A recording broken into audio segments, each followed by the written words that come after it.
बिस्मिल्लाहिर्रहमानिर्रहीम। अस्सलामु अलैकुम ख़वातीन व हज़रात। नावल जाने इश्क़म किस्त नंबर 4, राइटर अरीज शाह। उसकी आंख खुली तो वो फ़ौरन ही उठकर नीचे आ गई थी। उसे यकीन था अब तक ज़रशे आ चुकी होगी। उसका इरादा ज़रशे के साथ आज बाज़ार जाने का था, लेकिन उसे नीचे आकर मायूसी हुई थी क्योंकि ज़रशे आज काम में बहुत ज़्यादा मसरूफ़ थी। क्या बात है, आज तो बहुत कुछ बन रहा है घर में, हर तरफ खुशबू ही खुशबू है। वो सारी देगचियों के ऊपर से ढक्कन हटाते अंदर बनने वाले पकवान को देख रही थी। क्या बात है ज़रशी डार्लिंग, आज तो तुम बड़े काम कर रही हो, कहीं तुम्हारा रिश्ता तो नहीं आ रहा? हाय, अगर ऐसा हो जाए तो मज़ा आ जाए, लेकिन अगर ऐसा कुछ होता तो तुम यहाँ के बजाय अपने घर में सारे पकवान बना रही होती। क्यों, ठीक कह रही हो ना मैं? उसके दाएं बाएं होते उससे सवाल कर रही थी। हाँ बिल्कुल ऐसा ही है, लेकिन आज तुम्हारी चाची बेगम ने बस इतना ही बताया कि घर में कोई मेहमान आने वाले हैं, तो उनके आने के लिए अच्छी खासी तैयारी करनी, तो बस उसी की तैयारी में लगे हुए हैं सब। वो उसे मुख्तसर सा जवाब दे फिर से अपने काम में मसरूफ़ हो गए। क्या कर रही हो यहाँ, इतनी गर्मी, तुम दोनों यहाँ एक मिनट नहीं रुका जा रहा, और तुम सुबह से न जाने कौन कौन से कामों में लगी हो। बस बहुत हुआ, अब जाकर आराम करो। अचानक आने वाली सरावर की आवाज़ पर वो दोनों उसकी तरफ मुतवज्जा हैं। नहीं नहीं भाई, मैं तो बस अभी आई हूँ, उठकर मेरी तो आँख ही लेट खुली। दिन को अपने पढ़ाई में ही लग रही थी, पर यह ज़रशे है सुबह से लगी हुई है, पता नहीं क्या क्या बना डाला। उसका कहना है कि किसी की खातिर तवाज़ु के लिए इस बेचारी को चूल्हे में झुमका हुआ है। चलो अब निकलो यहाँ से, चलो और बाहर ज़रा हवा में बैठते हैं। क्या हालत बना रखी है तुमने? कहने पर उसने भी दर्जे की हालत की तरफ गौर किया था। सुबह से घिन चक्कर बनी हुई थी। नहीं नहीं, बस हो गया, काम रहता ही कितना है। और फिर अगर शाह बेगम ने देख लिया ना तो वो बहुत गुस्सा होंगी। इस घर में बस एक चाची बेगम ही थी जो उन्हें अच्छी नहीं लगती थी, और अक्सर उसके सामने तो वो भी उसे उसी की दिए गए नाम चाची बेगम से मुखातिब करती थी, लेकिन बाकी साहब के सामने वो एहतियात करती हुई शाह बेगम कहती थी, हो जाएंगे काम, बाहर निकलो यहाँ से। बाकी साहब मुलाजमों को भी घर में तनख्वाह दी जाती है, और तुम ये सारे काम क्यों कर रही? तुम उस घर में सिर्फ मेरे लिए खाना बनाने के लिए रखी गई हो, किसी के मेहमानों से तुम्हारा कोई लेना देना नहीं। निकलो यहाँ से। ज़रावर ने ज़रा गुस्से से कहा था। उसकी हालत देखकर वो बेचैन हो गया था। कहाँ वो उसे शहजादियों जैसी ज़िंदगी देना चाहता था, और कहाँ उसके घर वाले उसे मुलाजमों से भी बातदार रखते थे, और ये सब कुछ सिर्फ और सिर्फ चाची बेगम की वजह से होता था। उनके मुताबिक उसकी तनख्वाह उसके काम से ज़्यादा थी, और अक्सर वो उससे बहुत ज़्यादा काम लेती ताकि बकौल उनका पैसा हराम ना हो। वो तो ठीक है शाह जी, लेकिन शाह बेगम गुस्सा होंगी। वो उनसे झुका के बोली थी, उनसे मैं खुद बात कर लूँगा, तुम लोग निकलो यहाँ से। उसने फिर से सख्ती से कहा था। चलो, लगता है अब तुमने थप्पड़ खा कर ही मानना है। उसका हाथ पकड़कर उसे बाहर की तरफ घसीटते हुए बोली तो वो भी खामोशी से उसके साथ बाहर निकल आई थी। वैसे क्या लगता है तुम्हें कौन से मेहमान आ रहे हैं? शाह बेगम की लाडली बहन की बेटी यमुना यहाँ तशरीफ़ ला रही है ज़रावर भाई पर डोरे डालने के लिए। अनाया उसके साथ बाहर निकलते हुए कहने लगी, या खुदा लड़की, कभी अपनी उम्र के मुताबिक भी बातें कर ली करो। क्या सोच है तुम्हारी? कभी अपनी उम्र को देखो। उस उम्र में लड़कियाँ ये सारी बातें ना तो सोचती हैं और ना ही करती हैं। ये डोरे डालने वाली बाल वाले या अपने जाल में फंसाने वाले सारी बातें आपकी उम्र की औरतों पर सूट करती हैं, तुम जैसी लड़की पर नहीं। वो उसे समझाते हुए बोली थी। ज़रशी डाले, हमने उस छोटी सी उम्र में बहुत बड़ी चीज़ें देख ली हैं। अनाया का जवाब तल्खी से भरपूर था, लेकिन उससे आगे वो कुछ भी नहीं बोले। ज़रशी भी समझ गई कि वो उस बारे में मज़ीद कोई बात नहीं करना चाहती। एम सॉरी, मेरा मतलब तुम्हें हर्ट करने का हरगिज़ नहीं था। मैं तो बस ऐसे ही कह रही थी कि जिन चीज़ों से तुम्हारा कोई वास्ता नहीं उनमें मत पड़ा करो। वो शर्मिंदा सी होकर बोले तो अनाया मुस्कुरा दी। अरे यार, तुम भी छोटी छोटी बातों पर परेशान हो जाती हो। मैं तो बस जानना चाहती आखिर कौन है जिसके लिए इतनी तैयारी की जा रही है। वैसे ये यमुना बाजी तो 2 महीने पहले भी आई थी, तब तो उनके लिए भी खातिर तवाज़े का कोई इंतज़ाम नहीं किया गया। इस बार क्यों? मुझे तो लगता है इस बार ज़रावर भाई का रिश्ता पक्का हो ही जाएगा और वो चुड़ैल मेरे भाई के गले पड़ जाएगी। वो सोचते हुए वहीं बैठ गई। ये बात वाकई ही परेशानी वाली थी, क्योंकि यमुना ज़रशी को भी बिल्कुल पसंद नहीं थी। अजीब नक चढ़ी सी लड़की थी। वो दोनों तो वैसे भी उसे मेकअप की दुकान कहती थी, और ये नाम उसकी पर्सनालिटी पर सूट भी बहुत करता था। इतनी देर वो उसे अस्पताल में तलाश करते करते थक कर आखिरकार मुकर्रर शाह को फ़ोन करके इन्फॉर्म कर चुके थे। थोड़ी ही देर में वो अस्पताल वापस पहुंचा था। उसका गुस्से से बुरा हाल हो रहा था। अपने गुस्से का इजहार उसने उन दोनों के मुंह पर ज़ोरदार थप्पड़ मारकर किया था। गुस्सा कम होने का नाम नहीं ले रहा था, जबकि वो दोनों मुसलसल से माफ़ी मांग रहे थे। उनकी इतनी टाइट स्कूटी में एक छोटी सी लड़की कैसे चुकमा देकर यहाँ से भाग निकली थी, इस बात पर यकीन करना बहुत मुश्किल था, लेकिन ऐसा हुआ था। वो उन दोनों को उसकी स्कूटी के लिए छोड़ कर गया था, लेकिन अब उसे अपनी गलती का एहसास बहुत अच्छे तरीके से हो गया था। मैं तुम लोगों को इस नौकरी से फारिग कर रहा हूँ। तुम इस काबिल नहीं हो कि मुकर्रर शाह की सिक्योरिटी के तौर पर काम करो और आज के बाद मुझे अपनी शक्ल मत दिखाना। वो इन दोनों को कहता हुआ वहाँ से निकला था। उसे कहीं से भी अपनी मनकुआ को तलाश करना था। वो पागलों की तरह सड़क पर भाग रही थी। वो नहीं जानती थी उसकी मंजिल कहाँ है, कब कहाँ जाएगी। बस उसे किसी भी तरह मुकर्रर शाह की पहुँच से दूर जाना था। उसकी माँ ठीक कहती, वो इंसान नहीं हैवान था जिसने उसकी आंखों के सामने उसके अपनों को कत्ल किया था। उसकी ज़ात से भी उसे सिर्फ मतलब की हद तक दिलचस्पी थी। यकीनन सिर्फ और सिर्फ दौलत की वजह से उसके पीछे आ रहा था, वरना उस जैसी लड़की से वो क्या मतलब हासिल हो सकता था। वो भागते भागते बुरी तरह से थक चुकी थी, लेकिन वो जानती थी कि वो ना तो रुक सकती है और ना ही वापस घर जा सकती। उसे घर से अकेले निकलने की आदत हरगिज़ नहीं थी। वो नहीं जानती थी कि इस दुनिया के लोग कैसे हैं, लेकिन इन 3 दिनों में वो बहुत कुछ समझ गई थी। उसने अपने जिस्म पर उठने वाली ऐसी निगाहें देखी जिन्हें समझना एक औरत के लिए कभी भी मुश्किल नहीं था। वो समझ नहीं पाती वो अपनी इज्जत की हिफाजत करे या अपनी जान की। उसके पास खाने पीने को कुछ भी नहीं था।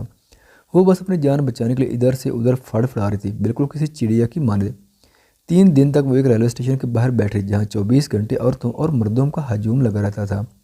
यहाँ लोगों को आना जाना इतना ज़्यादा था कि वो उस जगह अपने आप को महसूस कर रही थी। मर्द हजरात उसे अजीब तरह के इशारे करते, कुछ तो पैसों की ऑफर करते अगर वो उनसे थोड़ा किनारे पर औरतों के पास जाकर रुक जाती।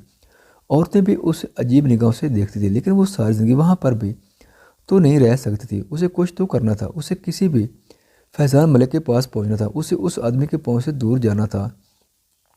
अगर फैज़ान मलिक उसका मुहाफिज था तो अब तक क्यों नहीं आया था उसे बचाने के लिए? किया उसने उसे तलाश भी ना किया होगा। वो फैज़ान के बारे में बस इतना जानती थी कि वो उसके बाबा का बेहद ख़ास दोस्त था। रात का ना जाने कौन सा वक्त था जब उसे अपने आप पर किसी की गहरी निगाह महसूस हुई। उसने आंखें खोलकर देखा तो काफ़ी सारी औरतें ट्रेन पर चढ़ रही थी, जबकि उसके पास 2 अजीब तरह के मर्द खड़े थे। वो इन दोनों को पिछले 2 दिन से अपने आसपास मंडलाते हुए देख रहे थे, लेकिन वो उसी पर अपनी निगाहें मरकूज किए हुए थे।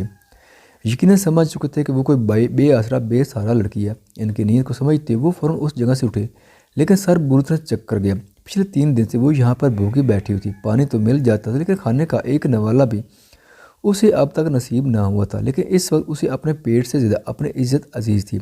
इन लोगों की नीयत को वो बहुत अच्छे तरीके से समझ गई थी, इसलिए वहाँ से निकलना ही बेहतर समझा। लेकिन अभी उसने चंद कदम ही रहे थे कि पीछे इन दोनों आदमियों को देखा। अपनी इज्जत पर वो रिस्क नहीं ले सकती थी, इसलिए हिम्मत करके वो भागने लगी। उसे किसी भी तरह इस जगह से निकलना था। वो पागलों तरह उसे तलाश कर रहा था। कोई रिश्तेदार, कोई जानने वाला उसने ना छोड़ा था। उसे हर कीमत पर वो लड़की चाहिए थी। वो उसके लिए कुछ भी करने को तैयार था। दूसरी तरफ हवेली में सब लोग परेशान थे। दादा जान को किसी ने कुछ नहीं बताया था। अगर उन्हें पता चल जाता कि उनकी पोती इस तरह से कहीं दूर भाग गई तो यकीनन उनकी हालत ख़राब हो जाती। जिस चीज़ से वो उसे बचाने के लिए उसे हर तरफ ढूंढ रहे थे, वो उस तरफ जा रही थी। वो उनकी पोती थी और उन्हें अपनी पोती हर हाल में चाहिए थी।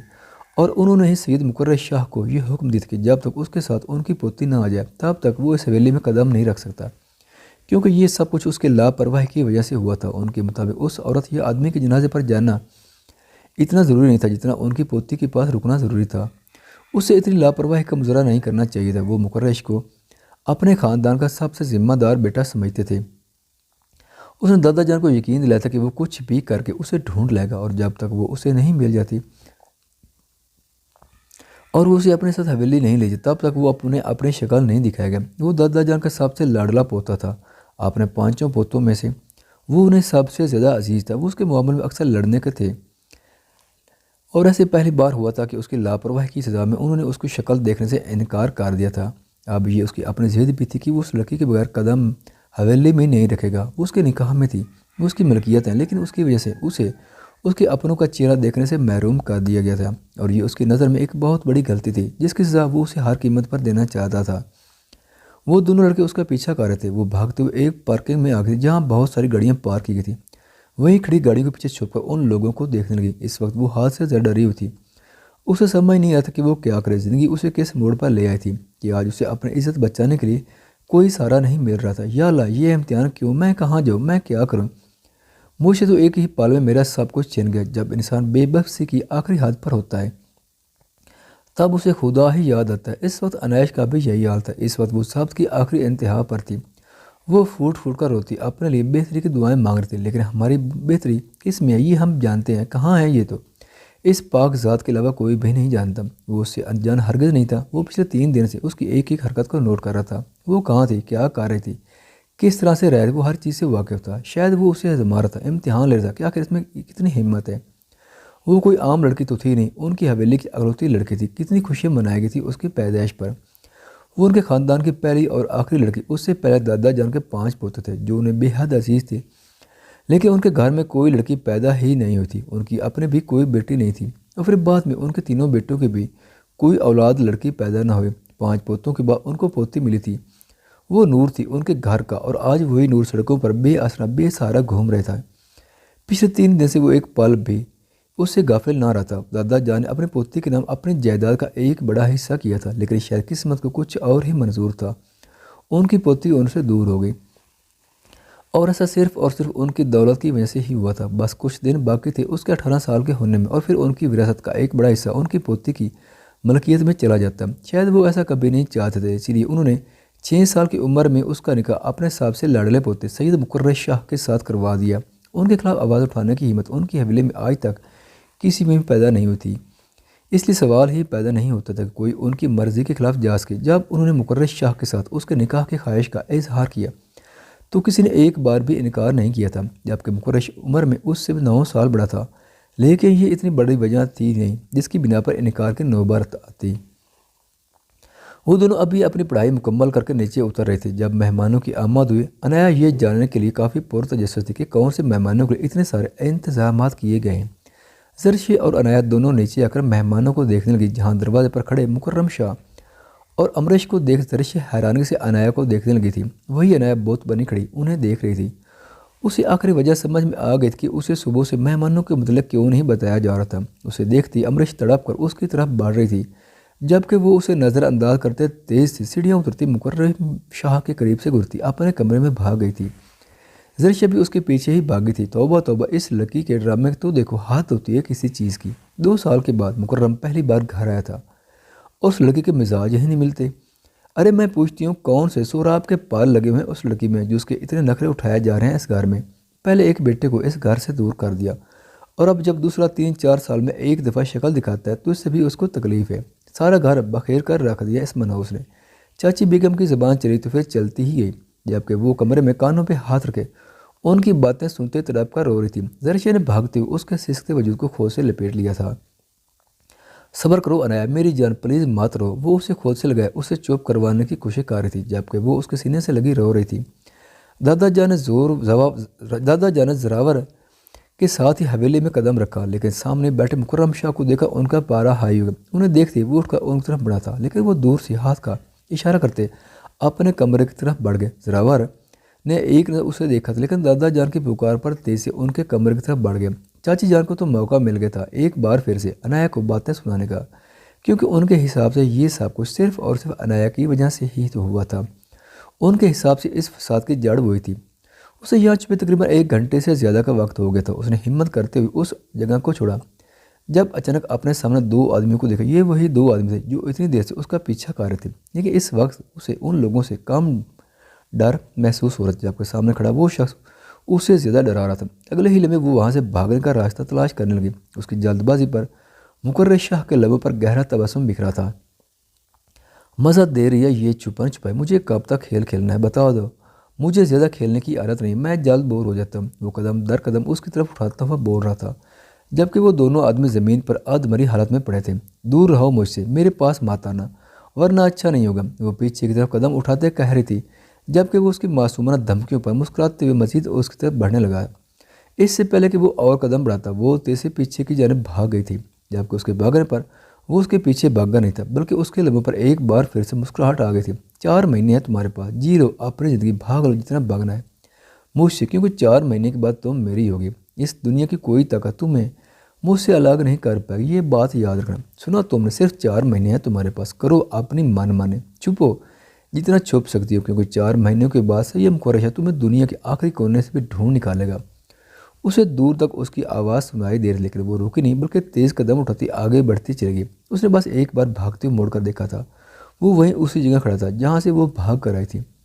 उसे देखकर वो बुरी तरह डर गई। सामने से आने वाली गाड़ी तेज़ ही उसे टकराते टकराते बची, लेकिन अचानक होने वाले एक्सीडेंट के खौफ ने उस पर ऐसा हमला किया था कि हलमे में वो वहीं ज़मीन बोस हो गई।